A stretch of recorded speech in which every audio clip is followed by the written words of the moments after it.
Please please అండి, దయచేసి ఒక్క లైక్ చేసి చివరి వరకు చూడండి. ఈ వీడియో చాలా బాగుంటుంది. ఏమేమో వీడియోలు చూస్తూ లైక్స్ కొడుతుంటారు, కానీ లైఫ్లో జరిగే వాటి గురించి చెప్తే ఎవరు లైక్స్ చేయడం లేదు.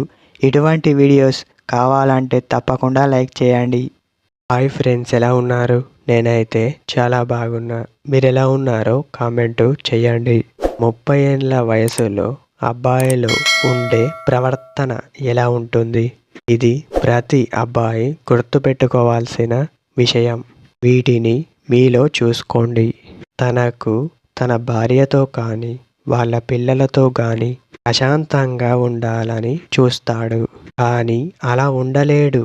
కారణం ప్రాబ్లమ్స్. తనకు ఆ వయసులో మనీ ప్రాబ్లం ఉంటుంది. ఎందుకంటే తను కష్టపడే వయసు ఇది మాత్రమే. తనకు ఎన్నో కోరికలు ఉంటాయి. వాటన్నిటినీ పక్కన పెట్టి మీ గురించి, అంటే ఇంట్లో ఉండే వాళ్ళ గురించి ప్రత్యేకంగా కష్టపడుతూ ఉంటారు. మీరు అలా చేస్తేనే ఇంట్లో వాళ్ళు మనశ్శాంతిగా ఉండేది. వాళ్ళలో ఎన్ని కోరికలు ఉన్నా వాటిని పక్కకు పెట్టి వయసు 30 సంవత్సరాలు అబ్బాయి ఏదైనా సాధించవచ్చు, వెనకడుగు వేసే వయస్సు ఇదే అని చెప్పవచ్చు.